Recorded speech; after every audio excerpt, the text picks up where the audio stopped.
En la mañana de hoy, en el culto de las 8 de la mañana, más que una predicación, tuvimos un estudio bíblico sobre un tema que a mí me parece que es relevante para la vida de la iglesia, para la vida de los creyentes e inclusive para la vida de la gente que no conoce a Dios.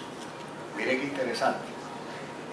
Y la razón de ello es porque, a pesar de que este es un tema de consumo de la comunidad cristiana, de consumo de las iglesias, me parece que la información de este tema puede poner en perspectiva lo que la Biblia enseña sobre el mismo.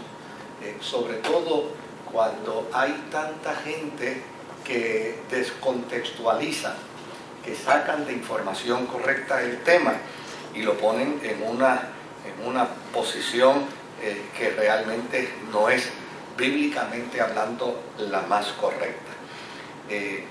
Y desde luego hablamos en el culto de las 8 de la mañana y queremos hablar de este mismo tema en esta reunión de las 6:30, cosa de que todos podamos tener en alguna medida la misma información con respecto al tema. Y desde luego es un tema, yo llevo 36 años como pastor, tengo solo 37 años de edad.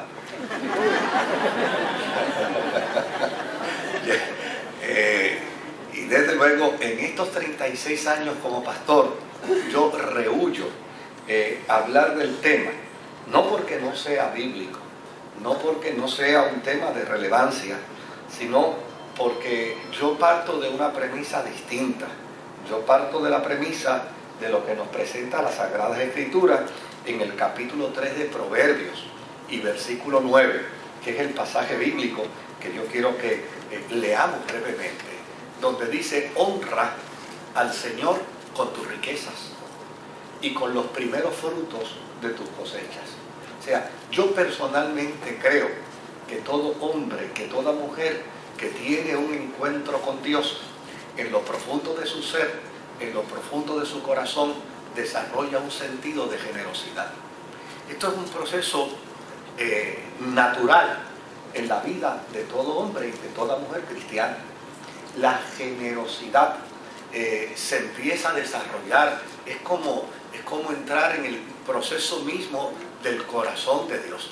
Y desde luego, en las Sagradas Escrituras encontramos precisamente cómo Dios interviene con seres humanos, con hombres, con mujeres, como resultado de su generosidad.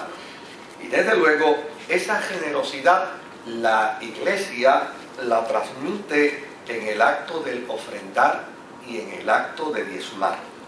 Pero muchas veces hay un desconocimiento pleno, total, de lo que la Biblia enseña sobre el particular.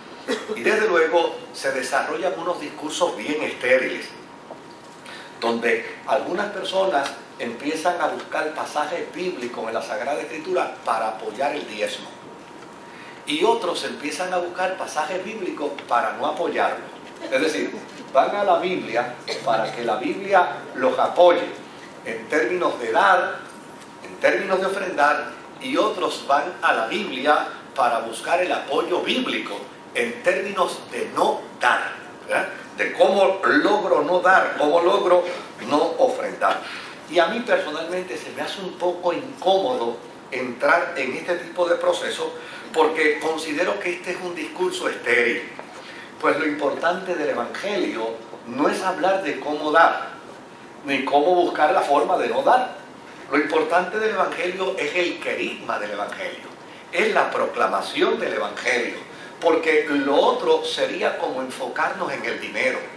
Porque déjeme decirle, de lo que se trata en el tema del querer dar y en el tema del no querer dar, de lo que se trata es de dinero. Y desde luego el Evangelio queda meridianamente claro en la Sagrada Escritura que no es asunto de dinero. El Evangelio es asunto de expresar y exponer el poder de Dios. El poder de Dios que salva, el poder de Dios que transforma, el poder de Dios que regenera. Ahora, por el otro lado, sabiendo que existe un énfasis excesivo en el dinero. Muchas veces la gente se siente lastimada y se pone entonces a la defensiva. Pero de la misma manera que vemos organizaciones religiosas cuyo énfasis es dinero, sus planteamientos son dinero, su predicación es dinero. De hecho, ahora la nueva modalidad que yo he escuchado por ahí es que alguien está predicando y mientras está predicando se levanta uno y dice: esa palabra es para mí, y saca un billete de 100 y lo tira en el altar, como si el evangelio se vendiera por regalías y por ofrendas, ¿no?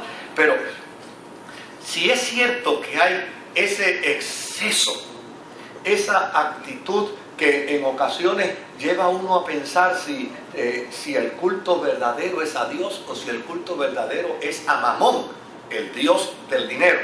No es menos cierto que por el otro lado, en alguna gente se desarrolla un espíritu mezquino, un espíritu de mezquindad. Y ese espíritu de mezquindad les lleva a cerrar el corazón y les lleva a cerrar el bolsillo. Y entonces, como consecuencia, yo me he topado con gente que dice: mira, por haberse multiplicado la maldad, el amor se enfría. Mire, eso es una postura impía. Eso no es una postura cristiana. Eso lo que quiere decir es que precisamente por haberse multiplicado la maldad, la gente que se deja influenciar sobre la maldad se enfría en el amor. Pero esa no debe ser la postura cristiana. La postura cristiana debe ser todo lo contrario. No seas vencido ¿de qué? De lo malo, sino vence con el bien el mal. ¿Cómo yo puedo vencer el espíritu de mezquindad? ¿Cómo yo puedo vencer ese espíritu de indiferencia ante las necesidades de los demás? ¿Cómo yo puedo vencer ese espíritu de no compartir aquello que Dios me ha dado, aquello con que Dios me ha bendecido?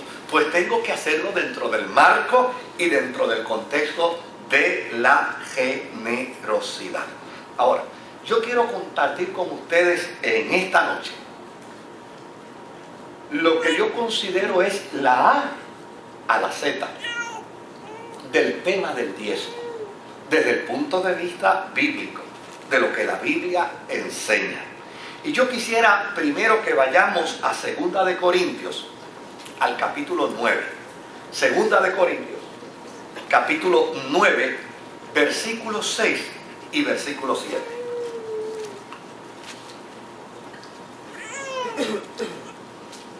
Mire lo que dice la palabra del Señor. Recuerden esto. Mire cómo comienza. Recuerden esto.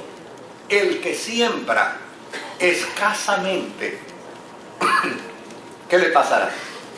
Escasamente, ¿qué? Cosechará. Y el que siembra en abundancia, ¿qué? Cosechará. Y en el verso 7, mire lo que dice la palabra de Dios.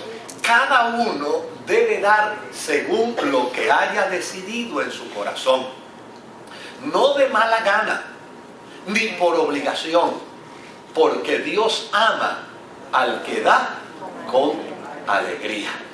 Eso es lo que enseña la palabra del Señor. El corazón y la vida del hombre y de la mujer que sirve a Dios debe ser un corazón dadivoso, pero debe ser un corazón dadivoso con alegría.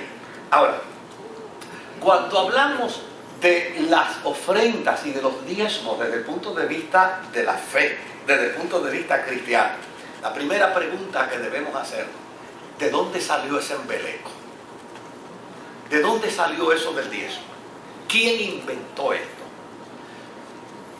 ¿Por qué esto se produce dentro de la iglesia? ¿Quién hizo que esto aflorara en la vida de las comunidades religiosas? Pues mire, la experiencia del diezmo adviene a nosotros como nos lo enseña las Sagradas Escrituras. En Génesis capítulo 14 y versículo 20, la Biblia dice que el diezmo advino como consecuencia de la actitud del patriarca, del padre de la nación de Israel. Este padre de la nación de Israel se llamaba Abraham.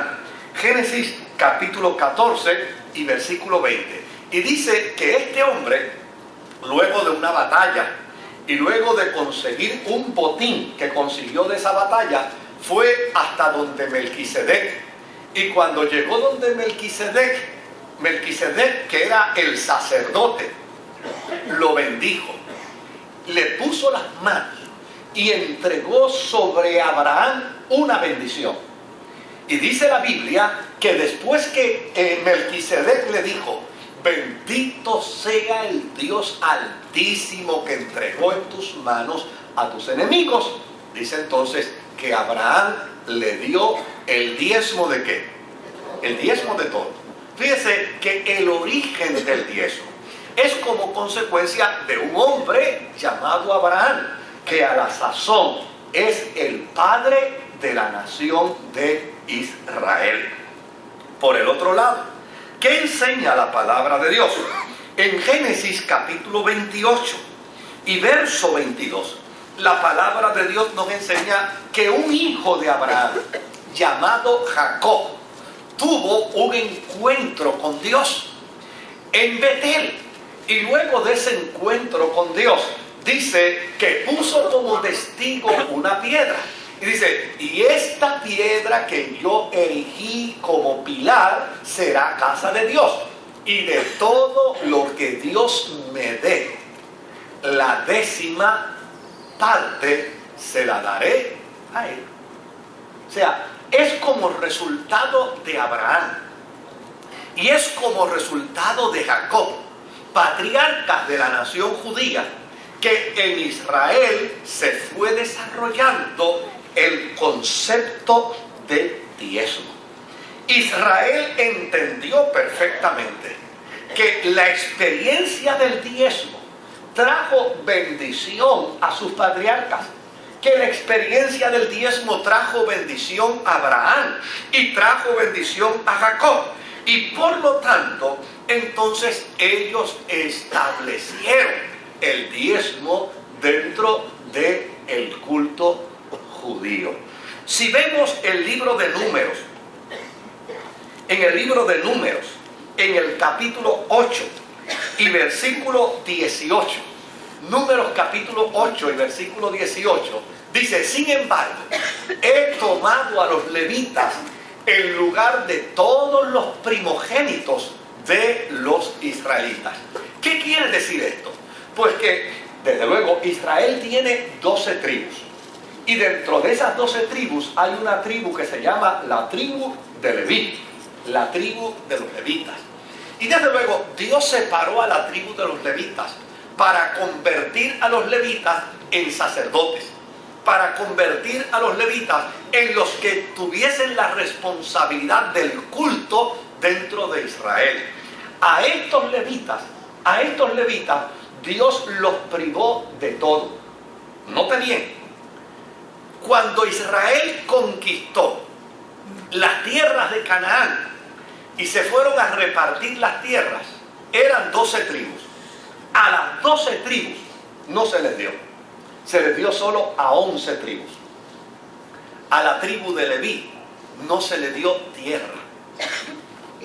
Dios no quiso darle tierras.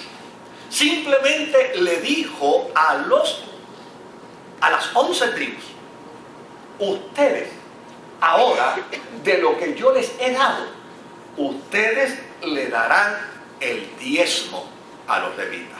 Es decir, Dios le dio a cada una de las tribus de Israel el 100% de un predio de terreno.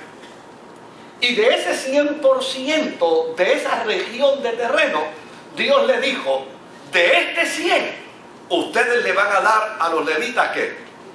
Un 10%. Hace unos años atrás, yo conversaba con un amigo mío que estaba atribulado, estaba enfogonado, pero bien enfogonado. Y cuando empecé a explorar con él, la razón de su enfogonamiento era que había acabado de venir de discutir en Hacienda un pleito que lo perdió. Y tuvo que pagar $1.7 millones a Hacienda. Cualquiera se enfogona, ¿no?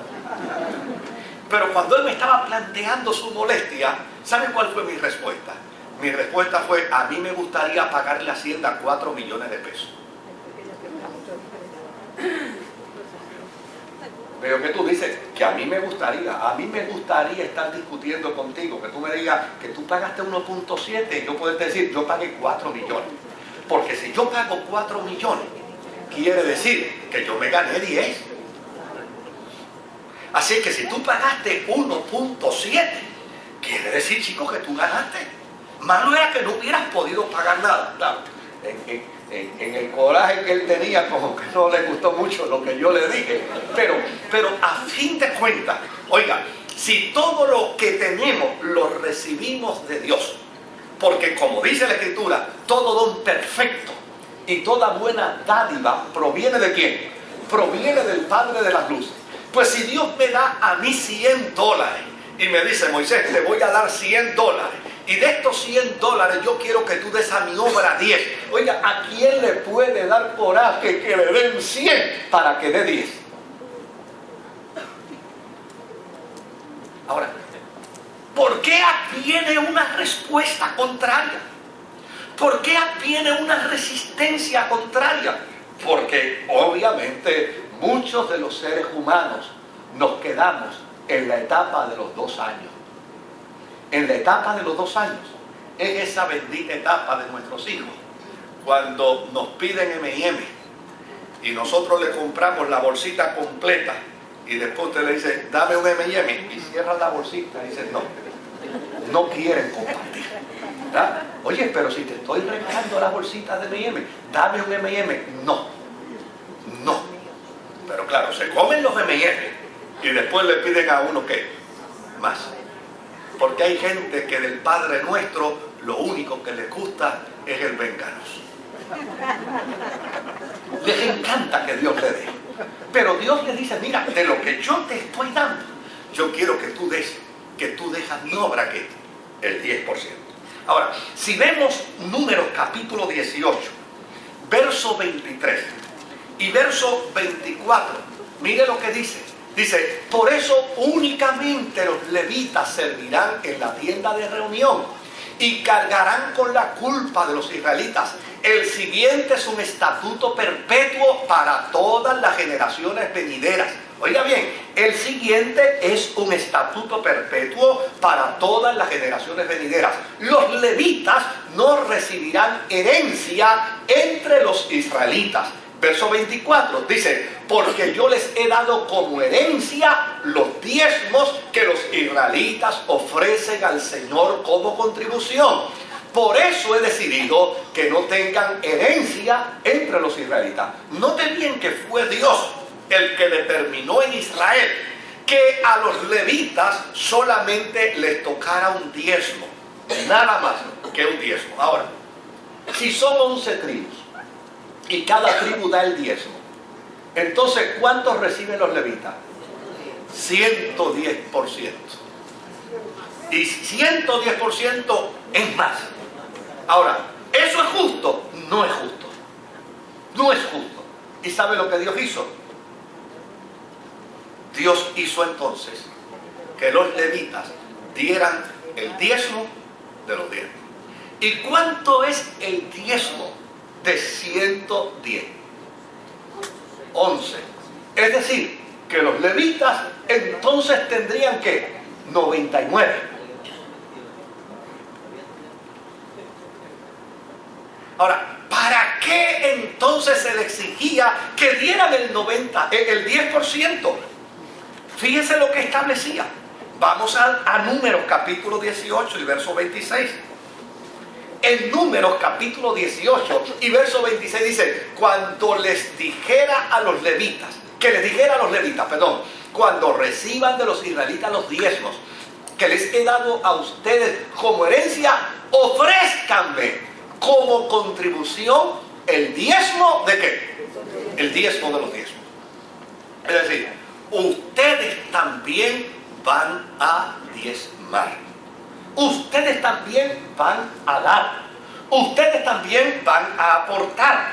Pero si vamos a Deuteronomio capítulo 26 y versículo 12, Vamos a ver a quiénes entonces ellos tenían que diezmar. Dice, cuando ya hayas apartado la 10ª parte de todos tus productos del tercer año, que es el año del diezmo, se la darás al levita, al extranjero, al huérfano y a la viuda, para que coman y se sacien en tus ciudades. Es decir, a los levitas se les ordenaba también dar el diezmo de los diezmos, porque era importante, era imperativo que entonces aquella gente menesterosa, pobre, huérfanos, viuda, también tuvieran sustento.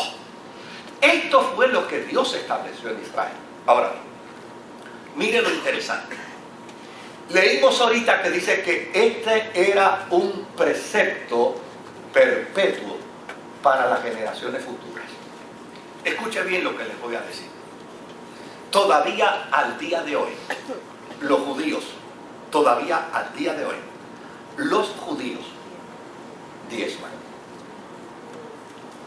Ahora, si usted le pregunta a cualquier persona en el campo de la economía,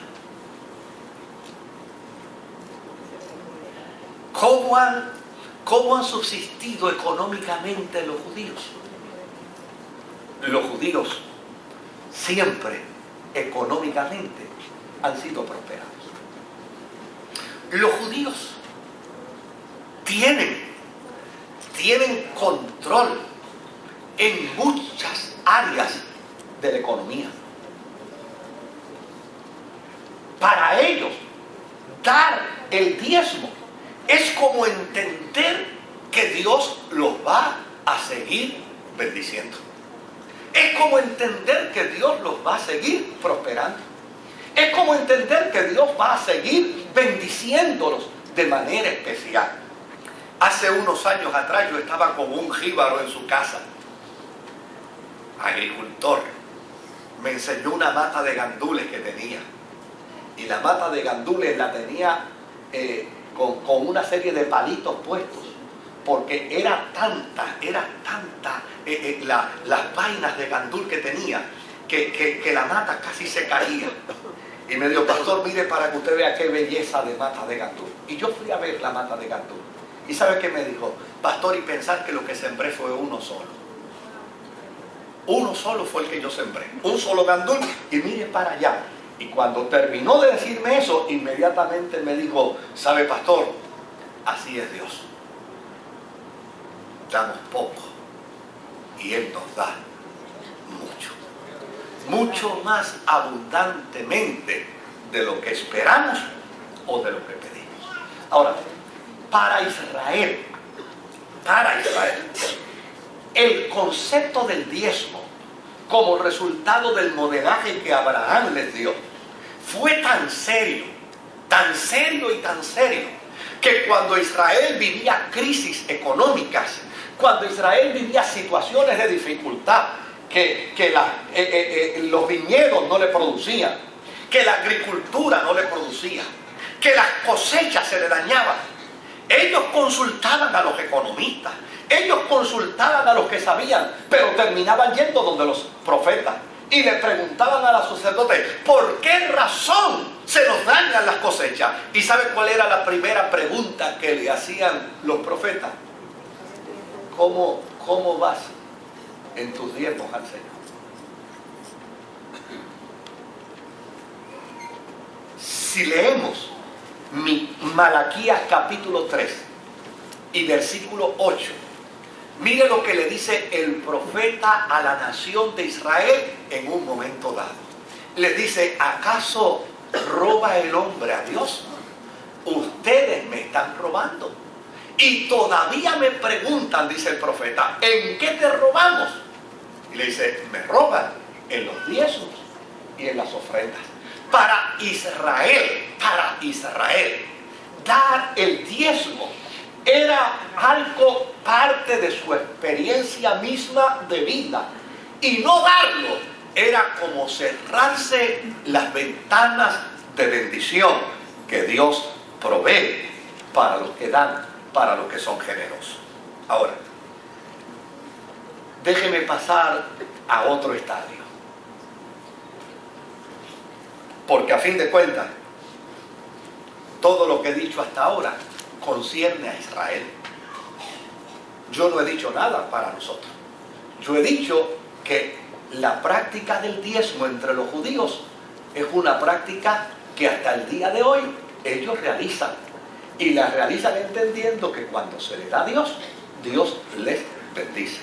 Ahora, Jesús enseñó sobre el diezmo.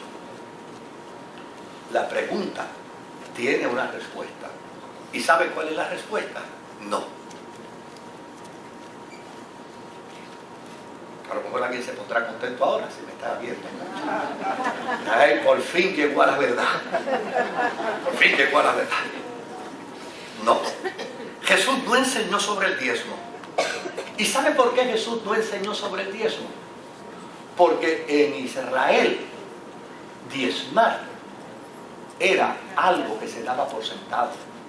Y lo que se da por sentado no hay que enseñarlo, no hay que practicarlo. Era parte del culto judío. De hecho, en un momento dado Jesús le dijo a los fariseos: ustedes diezman hasta de la menta y diezman hasta del comino. ¿Por qué? Porque para ellos la práctica del diezmo era esencial, era fundamental. Por lo tanto, Jesús no iba a enseñar algo que ya se estaba practicando. Ahora, ¿sabe lo que hizo Jesús? Jesús censuró a los que le daban a Dios de lo que le sobraba, y alabó a los que daban de corazón, aunque fuera poco. Fíjense lo que hizo Jesús. Si vemos a Marcos capítulo 12, verso 41 y verso 44, dice: Jesús se sentó frente al lugar donde se depositaban las ofrendas y estuvo observando cómo la gente echaba sus monedas en las alcancías del templo. Muchos ricos echaban ¿qué? Grandes cantidades, ¿verdad? Verso 42. Pero una viuda pobre llegó y echó 2 moneditas de muy poco valor. Verso 43 dice: Jesús llamó a sus discípulos y les dijo: les aseguro que esta viuda pobre ha echado en el tesoro más que todos los demás. Y en el verso 44 dice: estos dieron de lo que les sobraba, pero ella de su pobreza echó todo lo que tenía, todo su sustento. Mire, si Jesús no hubiera creído en el dar a la obra de Dios, le hubiera dicho a esa señora: mire señora, no dé nada, que esos son unos buscones. Se lo hubiera dicho: no dé nada. Pero note bien que Jesús no le dijo no dé, sino simplemente dijo: esta mujer dio todo lo que tenía. Y alabó la conducta de esta mujer viuda pobre por haberle dado a la obra de Dios. La otra pregunta que debemos contestar: la iglesia primitiva, de hecho, ¿quiénes componían la iglesia primitiva? Pues la iglesia primitiva la componían judíos. No había gentiles en el inicio de la iglesia primitiva. Los primeros años, la iglesia primitiva era toda de judíos. La iglesia primitiva tampoco enseñó sobre el diezmo. ¿Por qué no enseñó sobre el diezmo la iglesia primitiva? Porque llana y sencillamente era un hecho el dar a la obra de Dios. Y como todos daban a la obra de Dios, pues no había razón para estar diciéndole a la gente: tienes que dar. Ahora, si vemos las Sagradas Escrituras, vaya conmigo a la palabra de Dios.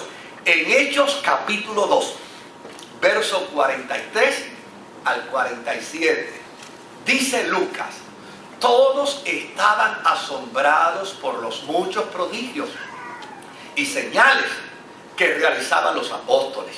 Verso 44: todos los creyentes estaban juntos y tenían todo ¿qué? En común. Verso 45 dice: cada uno Verso 46. No dejaban de reunirse en el templo ni un solo día. De casa en casa partían el pan, compartían la comida con alegría y generosidad. Verso 47 dice, alabando a Dios y disfrutando de la estimación general del pueblo. Y cada día el Señor añadía al grupo los que iban siendo salvos. Ahora, si va conmigo al capítulo 4 de Hechos, todavía hay más. Hechos capítulo 4. Verso 32 al 37 dice, todos los creyentes eran de un solo sentir y de un solo pensar. Nadie consideraba suya ninguna de sus posesiones, sino que las compartían. Verso 33, los apóstoles a su vez con gran poder seguían dando testimonio de la resurrección del Señor Jesús, y la gracia de Dios se derramaba abundantemente sobre todos ellos. Verso 34 dice, pues no había ningún necesitado en la comunidad. Quienes poseían casas o terrenos los vendían, llevaban el dinero de las ventas. Verso 35, y los entregaban a los apóstoles para que se distribuyera a cada uno según su necesidad. Verso 36, José, un levita natural de Chipre, a quienes los apóstoles llamaban Bernabé, que significa consolador. Verso 37, dice, vendió un terreno que poseía, llevó el dinero y lo puso a disposición de los apóstoles. La iglesia primitiva no enseñó sobre el diezmo, porque llana y sencillamente ellos sabían la bendición del dar. Ahora, note algo. Yo me he topado con gente que me dice, Jesús no enseñó sobre el diezmo, por eso no hay que dar. El diezmo es una práctica de los judíos, por eso yo no tengo que dar. Yo tengo que seguir las enseñanzas de las Sagradas Escrituras. Y cuando me dicen así, yo digo, aquí te agarré. Le digo, pues si quieres seguir la enseñanza de la Escritura, pues sigue la enseñanza de la iglesia primitiva. La iglesia primitiva no daba el diezmo.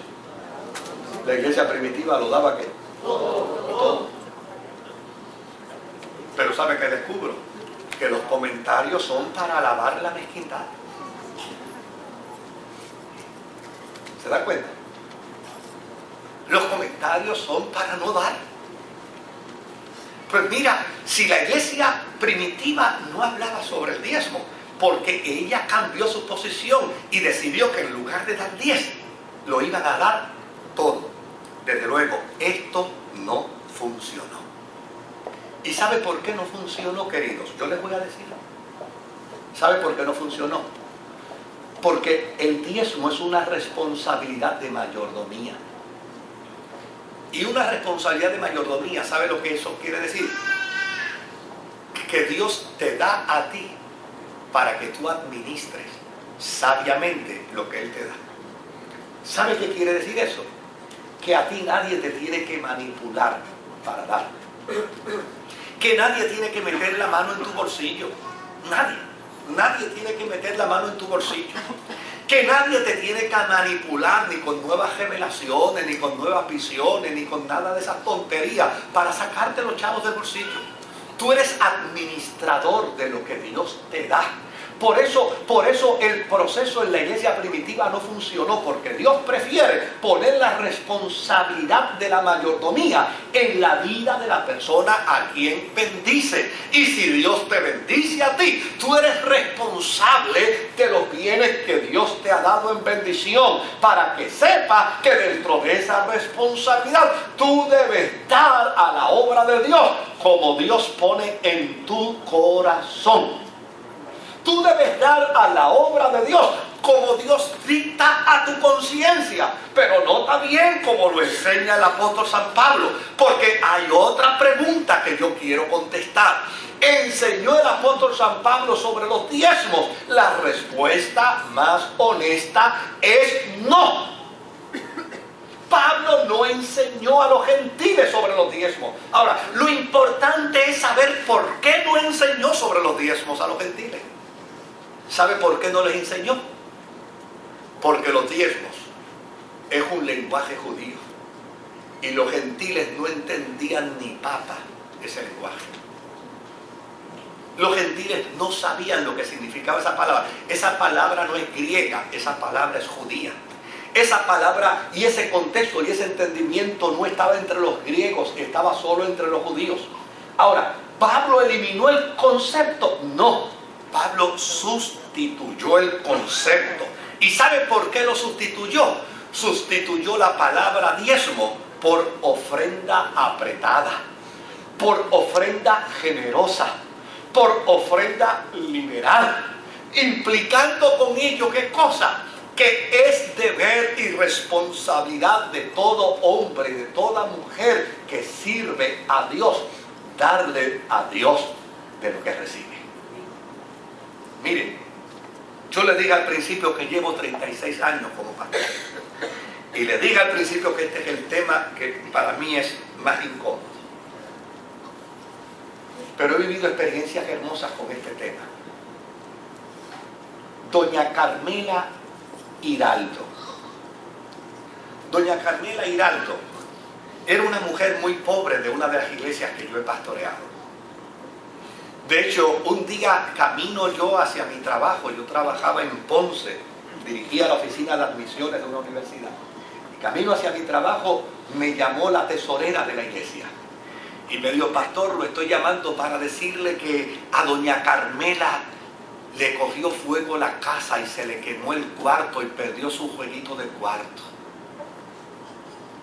Y yo le dije a la hermana tesorera, pues haga un favor, vaya a la ferretería, consiga algunos hermanos, lávele la casa a Carmela, píntele la casa a Carmela, y luego vaya a la mueblería y dígale al señor de la mueblería que le envíe a doña Carmela un juego de cuarto nuevo. Y eso va a correr por la iglesia. Y ella me dijo, está muy bien, pastor. Y cuando yo regresé de Ponce por la tarde, allí estaban los hermanos en la casa de Carmela, pintándole la casa. Y cuando terminaron de pintarle la casa a Carmela, lo próximo que entró por la puerta de la casa de Carmela fue el juego de cuarto nuevo, con su madre, con su cosita, con su mesita de noche. Y allí estaba Carmela emocionada. Mira cómo obra Dios, pastor. Yo tenía un jueguito de cuarto viejo y este incidente, mire cómo cambió el panorama. ¿Sabe? Un par de meses después, Carmela Hiraldo apareció a la iglesia con $1000. Yo estaba en la puerta saludando a los hermanos. Y Carmela Hiraldo me dijo, pastor, estos $1000 son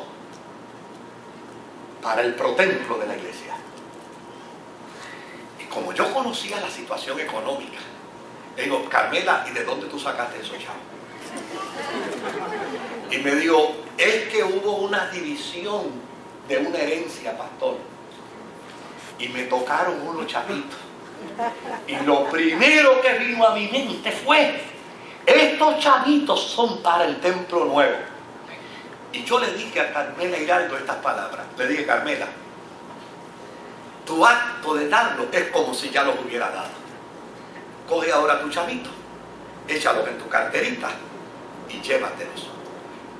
Para Dios y para mí, ya tú los diste.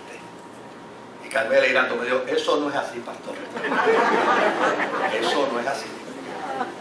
Pastor, eso fue lo que Dios puso en mi corazón. Y yo los voy a dar. Y yo volví y le dije a Carmela Hiraldo, es que tú no me has entendido, Carmela. Mira, para efectos, ya los diste. Ese buen corazón, esa buena acción tuya, es como si ya los hubiera dado. Pero yo quiero que tú te los lleves. Y vuelve Carmela y me dice, es que eso no es así. Yo dije, Carmela, es que tú no me has entendido. Y por tercera vez Carmela me dijo, el que no ha entendido es usted. El Señor reprenda al diablo y lo reprenda a usted. Pero Dios me puso en el corazón dar estos $1000. Y por encima de usted y de quien sea, yo los voy a dar. Y ella pasó por el mismo medio de la carpa donde estaba. Y yo me quedé en una esquina llorando.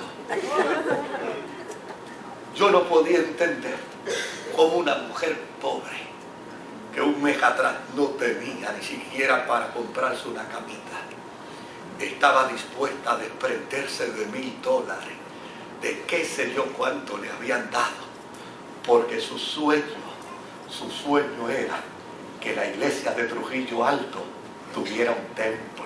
¿Sabe? Hace un mes atrás yo fui a predicar a ese templo en su aniversario y yo miraba el templo y le dije al pastor, a mí me llena de emoción todo lo que yo estoy viendo, porque yo estaba mirando en qué esquina estaban invertidos los $1000 que había dado Carmela Hiral. Allí están. Ella partió con el Señor hace más de 20 años, pero todavía en una esquina del templo, en una esquina de aquel edificio, están representados los $1000 que Carmela Hiraldo dio. Pablo no enseñó a los gentiles sobre el diezmo, pero enseñó a los gentiles a dar con alegría, a dar con gozo y a entender el secreto de dar en la obra de Dios. Ustedes quieren ver lo que Pablo escribió sobre eso. Vamos a ver a 2 de Corintios capítulo 9, del verso 6 hasta el verso 15. Mira lo que dice Pablo. Recuerden esto: el que siembra escasamente cosechará. El que siembra en abundancia cosechará. Cada uno debe dar según lo que haya decidido en su corazón, no de mala gana, ni por obligación, porque Dios ama al que da con alegría. En el verso 8 dice, oye bien lo que dice el Señor a través del apóstol: Dios puede hacer que toda gracia abunde para ustedes, de manera que siempre, en toda circunstancia, tengan todo lo necesario y toda buena obra abunde en ustedes. Verso 9, como está escrito, Él esparció y dio a los pobres, su justicia permanece para siempre. En el verso 10, el que suple semilla al que siembra, también le suplirá pan para que coma. Aumentará los cultivos y hará que ustedes produzcan una abundante cosecha de justicia. Detengámonos aquí. Fíjese que Pablo no está hablando del diezmo judío, pero está hablando de lo que implica el dar para la obra de Dios. Y está diciendo lo que era el entendimiento de los judíos. Los judíos decían, doy porque Dios me bendice, doy porque Dios me prospera, doy porque Dios me ha ayudado a tener lo que tengo. Y Pablo le dice a los gentiles, y si ustedes aprenden a dar, ustedes también verán que damos porque Dios nos prospera, damos porque Dios nos bendice y damos porque Dios nos da para dar. Verso 10, el que suple semilla al que siembra, también le suplirá pan para que coma, aumentará los cultivos y hará que ustedes produzcan una abundante cosecha de justicia. Verso 11, dice, ustedes serán enriquecidos en todo sentido, para que en toda ocasión puedan ser generosos y para que por medio de nosotros la generosidad de ustedes resulte en acciones de gracias a Dios. Verso 12, esta ayuda, que es un servicio sagrado, no solo suple las necesidades de los santos, sino que también redunda en abundantes acciones de gracias a Dios. Verso 13, en efecto, al recibir esta demostración de servicio, es decir, mediante la ofrenda, ellos alabarán a Dios por la obediencia con que ustedes acompañan la confesión de Cristo y por su generosa solidaridad con todos ellos y con todos. Verso 14, además, en las oraciones de ellos por ustedes expresarán el afecto que les tienen por la sobreabundante gracia que ustedes han recibido de Dios. Verso 15, gracias a Dios por su don inefable. Pablo no les habló del diezmo a los gentiles, porque esa era una palabra que ellos no entendían, pero les habló de lo que es dar con generosidad, de lo que es dar con corazón alegre. Les habló de lo que significa dar, porque a fin de cuentas el planteamiento y la tesis de Pablo es que yo no doy para que Dios me bendiga, yo doy porque Dios ya me ha bendecido. Cuando yo aporto de mis finanzas a la palabra de Dios, estoy siendo un buen mayordomo que responde a los propósitos del reino. Pues a fin de cuentas yo no recibo para ser bendecido, sino que recibo para bendecir. Romanos capítulo 12 y versículo 8 dice la palabra del Señor: el que sirve en la comunidad y anima a otros, que los anime. Y el que socorre a los necesitados, que dé con qué, que dé con generosidad. Mire, el dar es una gran bendición. Es una gran bendición.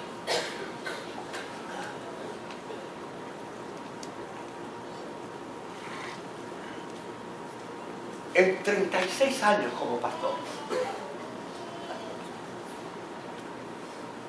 yo he tenido el cuidado de enseñarle a la iglesia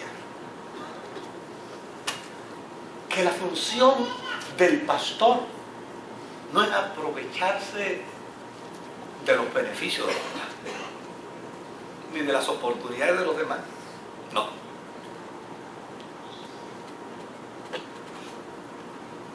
Porque a fin de cuentas, esa no debe ser la función ministerial. En días pasados yo estuve aquí en una reunión y cuando salí de la reunión, camino a casa me quedé a pie.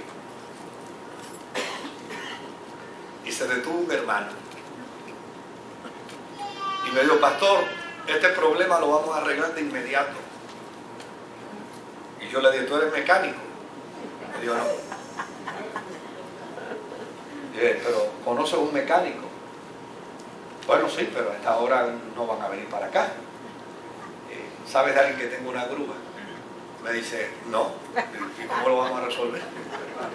Me dice: el problema está resuelto. Usted me deja aquí en su guagua y usted se lleva la mía. Y la mía no le va a dejar a pie porque es del 2012.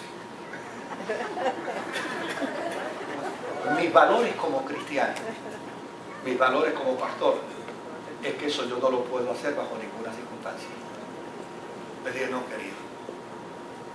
Ese es tu vehículo. Ese es tu medio de transporte. Y probablemente es tu instrumento de trabajo.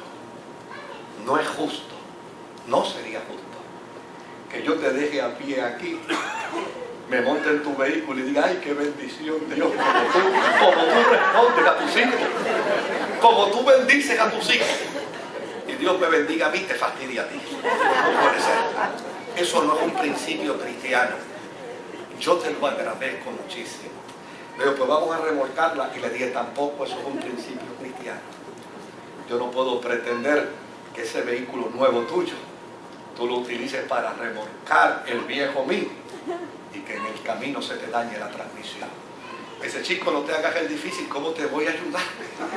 Yo le dije: vamos a ver si hay alguna otra alternativa. Pero yo no puedo decir: ay, qué bueno que el Señor tocó al hermano y ahora me enganchó su carrito para remolcar el mío, y en el camino se le rompió la transmisión, y después le digo: no te preocupes, que Dios proveerá para bendecir. Eso no es moral, eso no es cristiano. No es cristiano. Una vez se paró frente a mi casa un hermanito que arreglaba patios y bajó su maquinita y bajó su trimercito y me dijo: pastor, qué bueno que llegué aquí, lo voy a ayudar. Y le dije: pues vamos a hacer. Cuando terminó me dijo: ese es un regalo. Y le dije: no, hermano, no, yo no le acepto ese regalo a usted, porque usted vive de esto.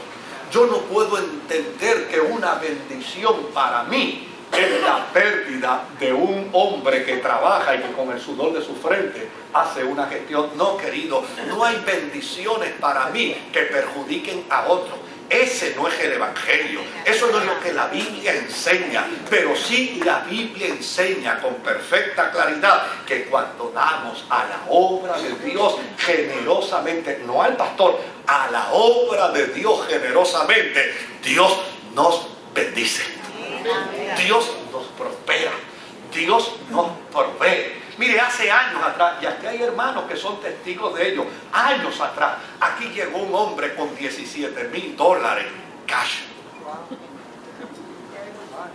Y me dijo, pastor, vendí unas propiedades y este es mi diezmo, pero no se los voy a dar a la iglesia, se los voy a dar a usted. Cualquiera otro hubiera dicho, ay Señor, tú bendice a tu siervo, alabado sea tu nombre. Le dije, hermano, yo se lo agradezco mucho, pero la iglesia me paga un salario y yo estoy contento con el salario que la iglesia me paga. Yo estoy feliz con ese salario. Ese dinero corresponde, si es de diezmo, al alfolí de la iglesia. Y me dijo, pero es que yo no se los quiero dar a la iglesia, yo se los quiero dar a usted. ¿Sabe cuál fue mi respuesta? Pues a mí no me los puede dar. Llamé al hermano Samuel Díaz, que era el tesorero. Y le dije, Samuel, mira, este hermano quiere dar un dinero de diezmo. Digo, no, yo no se los quiero dar a la iglesia, yo se los quiero dar a usted. ¿Y sabe cuál fue la respuesta mía inmediatamente? Le dije, pues busque a quién dárselo, pero aquí ni a mí usted lo tiene que dar. Yo estoy feliz con lo que Dios me da como salario por servir a su obra. Yo estoy feliz con eso. Y no tengo más pretensión que esa. De hecho, yo soy feliz con bendecir a la iglesia. Yo soy feliz con bendecir la obra del Señor. Algunos hermanos se me acercan y me preguntan, pastor, ¿cuánto usted paga por programas de radio y televisión? Pues mira, yo pago más que lo que la iglesia me da para los programas de radio y televisión. Yo soy feliz por levantar esos fondos y donarlos a la iglesia. Y no ando preguntando, no lo ando cuestionando. Yo soy feliz con eso.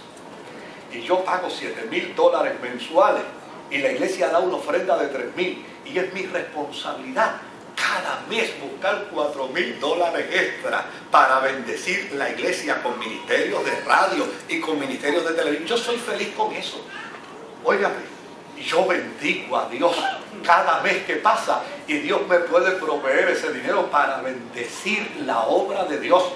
Y soy feliz y estoy contento con lo que Dios me da. Si alguien mañana quiere decir de mí que yo soy un buscón, oiga, que lo ponga en la primera página del periódico, porque me va a hacer más feliz diciéndome buscón. ¿Sabe por qué? Porque la Biblia dice que yo seré bienaventurado cuando me vituperen, cuando me persigan y digan cosas de mí que sean mentiras. Yo seré bienaventurado por eso. Yo seré feliz por eso.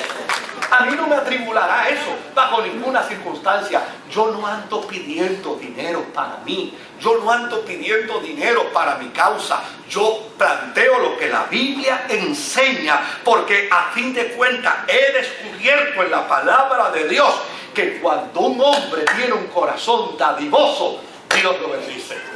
Dios lo prospera. Dios lo ayuda.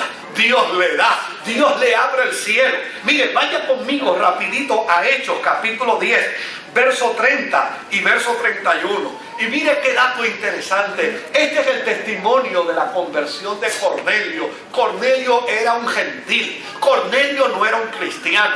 Cornelio no era un judío. Cornelio era gentil. Pero hubo un día que Dios se le apareció a Cornelio y él le está contando a Pedro cómo fue que Dios se le apareció. Y mira lo que dice Cornelio. Cornelio contestó: hace 4 días a esta misma hora, las 3 de la tarde, estaba yo en casa orando. De repente apareció delante de mí un hombre vestido con ropa brillante. Verso 31, y me dijo: Cornelio, Dios ha oído tu oración y se ha acordado de tus obras de beneficencia. Fíjense, un hombre que no servía a Dios, un hombre que era gentil, que no era judío. Jesús se le aparece y le dice: Dios se ha acordado de ti, y de lo más que se ha acordado de ti es que tú tienes un corazón dadivoso, porque no hay quien se parezca a Dios más que aquel que tenga un corazón dadivoso. Imagínense lo que dice la Biblia de Dios. Dice: el que no escatimó, tan dadivoso es que no escatimó ni a su propio Hijo, ¿cómo no nos dará juntamente con Él todas las cosas? Querido, en la experiencia de la vida cristiana necesitamos aprender lo que la Biblia dice. No necesitamos manipular. De hecho, usted puede venir aquí con una sortija de 3 pesos, como puede venir con una sortija de diamante, y puede estar tranquilo que no se la vamos a pedir en una ofrenda.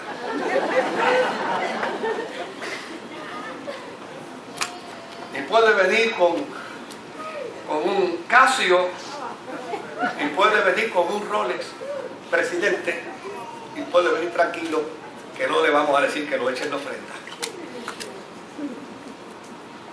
Ni tampoco le vamos a decir que tenemos una palabra para usted y que esa palabra, antes de dársela, usted tiene que dar $1000 de ofrenda, porque esa no es nuestra práctica. Nuestra práctica es entender que Dios lo bendice a usted y lo hace a usted responsable en la mayordomía de la bendición que le da. Y como Dios lo ha bendecido a usted y a la misma vez lo hace responsable en mayordomía de la bendición que le da, ¿sabe con qué yo quiero terminar? Yo quiero terminar con una expresión del capítulo 3 del libro de Malaquías, en el verso 10 y verso 11. Malaquías 3, 10 y 11, donde dice la Escritura: traigan íntegro el diezmo para los fondos del templo, y así habrá alimento en mi casa. Pruébenme en esto, dice el Señor Todopoderoso, y vean si no abro las compuertas del cielo y derramo sobre ustedes bendición hasta que sobreabunde. Verso 11 dice: exterminaré a la langosta para que no arruine sus cultivos, y las vides en los campos no pierdan su fruto, dice el Señor Todopoderoso. O sea, es Dios el que dice: te voy a bendecir. Si tu corazón es generoso, yo te voy a prosperar. Si tu corazón es generoso, yo voy a abrir las ventanas de los cielos y voy a enviar bendición sobre ti hasta que sobreabunde. Pero para cerrar, cierro con la expresión del apóstol. Usted en buena mayordomía tiene la facultad de dar o no dar. Pero nunca olvide que Dios bendice al que da con alegría, al que da con gozo, al que da de todo corazón, al que se desprende para dar. Pudiéramos contarle cantidad de testimonios de cómo Dios bendice cuando damos, sin que usted caiga en la trampa de ser manipulado. Vuelvo y le repito: usted nunca permita que nadie le saque del dinero de su bolsillo el dinero que Dios le ha dado para que usted lo administre. No lo permita. No permita que nadie lo manipule. No hay oración que se pueda pagar. No hay milagro que se pueda pagar. No hay profecía que se pueda pagar. El que venga con el cuento de que tengo una revelación de parte de Dios, pero antes tiene que darme una ofrenda, dígale que se la revele, que si Dios la va a dar, Él se la da a usted gratuitamente. No le cobra por eso. Esos son cuentos y pamplinas de la gente que se inventan cosas. Aprenda como cristiano a dar al César lo que es del César. Y aprenda como cristiano. Y como cristiano a darle a Dios lo que es de Dios. Yo no le aseguro nada. Dios le asegura que le va